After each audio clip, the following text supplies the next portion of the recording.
Friends, నేను మీ నాగమణిని. మన channel foods and terrace gardening. ఇప్పుడు బాగా ఫేమస్ అయిన ట్రెండింగ్లో ఉన్న మొగలాయ్ చికెన్ రెసిపీ చేసి చూపిస్తాను. ఈ వీడియోని చివరి వరకు చూడండి ఫ్రెండ్స్. ఇప్పటి వరకు ఎవరైనా సబ్స్క్రైబ్ చేయకపోతే వెంటనే చేసుకోండి ఫ్రెండ్స్. ఈ రెసిపీని మీరు కూడా తప్పక ట్రై చేసి మాకొక్క వీడియో కింద కమెంట్ పెట్టండి. మరి ఇంకా టేస్టీ మొగలాయ్ చికెన్ రెడీ చేసుకుందాం ఫ్రెండ్స్. ఈ రెసిపీకి బోన్లెస్ చికెన్ అయితే బాగుంటుందండి. బోన్లెస్ చికెన్ తీసుకోవాలి. ఈ సైజులో పీసులు తీసుకోండి, చిన్న పీసులు. పొల స్మెల్ లేకుండా శుభ్రంగా క్లీన్ చేసుకోండి. నేను తీసుకునే చికెన్ 800 grams అండి. కర్రీ వండుకునే గంట ముందు మ్యారినేట్ చేసి పక్కన పెట్టుకోవాలండి చికెన్ని. ఒక పెద్ద కప్పు పెరుగు, అంటే టీ కప్పు అంత ఉంటుంది చూసారా కప్పు. చికెన్కి తగ్గ సాల్ట్ 1 స్పూన్, కారం 1 స్పూను. ఓన్లీ ఎండుమిర్చి కారం వేయాలండి, మసాలా కారం వేసుకోకూడదు. ధనియాల powder 1 spoon, masala powder 1/2 spoon, jeera powder 1/4 teaspoon. Masala salt అన్ని పీసులకి అంటేటట్టు బాగా కలుపుకోవాలండి, లేకపోతే ఒక దగ్గర ఎక్కువ ఒక దగ్గర తక్కువ ఉంటుంది. ఒక పెద్ద స్పూన్తో అల్లం వెల్లుల్లి పేస్ట్ వేద్దామండి, అది మిస్ అయింది. వేసి మళ్ళీ కలుపుకుందాం. ఇలా మ్యారినేట్ చేసిన చికెన్ని 1-2 గంటల లోపు వండుకోవాలండి. స్టవ్ మీద కుకింగ్ కోసం బాండీ పెట్టుకుందాం. 150 grams ఆయిల్ పోద్దామండి. ఆయిల్ కొద్దిగా ఎక్కువే పడుతుంది. ముందుగా 10 పచ్చిమిర్చి చీలికల్లా కోసుకొని లైట్గా ఫ్రై చేయండి. అయినాక 6 పచ్చిమిర్చి బయటికి తీయండి, 4 వదిలేయండి. పచ్చిమిర్చి కర్రీ అయినాక లాస్ట్లో వేసుకోవాలి. 2 ఆనియన్స్ చిన్న ముక్కలుగా కట్ చేసి ఫ్రై చేద్దాం. ఆనియన్ పచ్చిపోయినంత వరకు ఫ్రై చేసుకుందాం. ఇప్పుడు మ్యారినేట్ చేసి ఉంచుకున్న చికెన్ వేసుకొని ఫ్రై చేసుకుందాం అండి. ఇప్పుడు చికెన్ బాగా వేడెక్కినంత వరకు హైలో పెట్టుకొని నీట్గా ఫ్రై చేద్దాం. ఇప్పుడు చికెన్ బాగా ఫ్రై అయిందండి. నాకు చికెన్ చేసేటప్పుడు చికెన్లో ఫుల్గా వాటర్ వచ్చిందండి, అందుకే వేరే వాటర్ పోయలేదు. స్టవ్ సిమ్లో పెట్టుకొని 5 నిమిషాల వరకు ఉంచుదామండి. 5 నిమిషాల తర్వాత మూత తీసి చూద్దాం. మూత పెట్టేస్తున్నాను.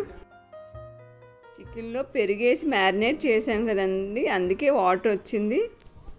చికెన్ 75% ఉడికిపోయిందండి. ఇప్పుడు మిగతా మసాలాలు వేసుకుందాము. 1/4 కప్పు కాజు పేస్ట్ అండి, సాఫ్ట్గా గ్రైండ్ చేసుకున్నది. 1/4 కప్పు బ్రౌన్ ఆనియన్ పేస్ట్ వేసుకుందాం. 1/4 కప్పు బేటర్ చేసుకుని పెరుగు వేసుకుందాం. ఇప్పుడు గ్రేవీకి తగ్గట్టు మసాలాలు వేద్దాం. 1 స్పూన్ కారం వేసుకున్నాం. 1/2 టీ స్పూన్ మసాలా పౌడర్ వేసుకుందాం. 1/2 టీ స్పూన్ ధనియాల పౌడర్ వేసుకుందాం. 1/4 టీ స్పూన్ జీలకర్ర పౌడర్. గ్రేవీకి తగ్గ సాల్ట్ 1 స్పూన్ వేసుకుందాం. మళ్ళీ అంతా బాగా మిక్స్ చేసుకుందాం. స్టవ్ హైలో పెట్టుకొని అంతా బాగా మిక్స్ చేసుకుందామండి వేడెక్కినంత వరకు. మసాలా అంతా ఉడికినంత వరకు 2 నిమిషాలు అయితే సరిపోతుందండి. మూత పెడదాం. ఈలోగా మనం 2 ఎగ్గులు బీట్ చేసుకుందామండి, కర్రీలో వేసుకోవాలి. స్టవ్ మీడియంలో పెట్టుకొని గ్లాసులోకి 2 ఎగ్గులు పగలగొట్టి తీసుకోవాలి. ఒకసారి స్పూన్తో బాగా మిక్స్ చేయాలి ఆ ఎగ్స్ని.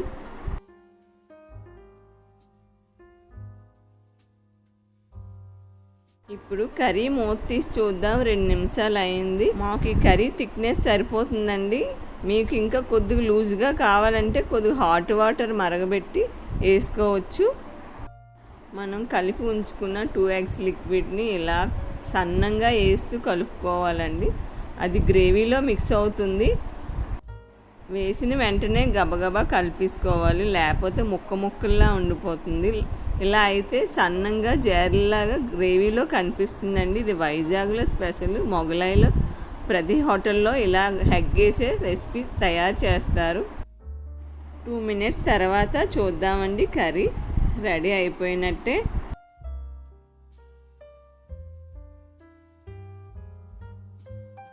వేసినాక మరో 2 minutes ఇలా ఉడకనివ్వాలి. మరొకసారి కర్రీని 4 వైపులా బాగా మిక్స్ చేసుకుందాం. ఇప్పుడు స్టవ్ ఆఫ్ చేసుకొని వేసుకునే ఇంగ్రీడియంట్స్ అన్నీ వేసేసుకుందామండి.